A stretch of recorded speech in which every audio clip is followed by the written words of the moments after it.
வரல சீதா மகாலட்சுமி. நம் அழகிய காதல் கதையில் கடைசி பக்கம் இது. நீங்க மேல சொல்லுங்க. எதை பத்தி? நிலா, அந்த மேடையில் இருக்க நிலா.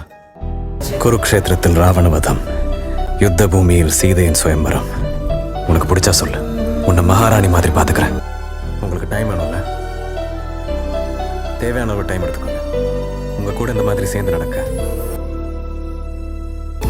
லைஃப் லாங் நான் காத்திருப்பேன். அடியே சீதா.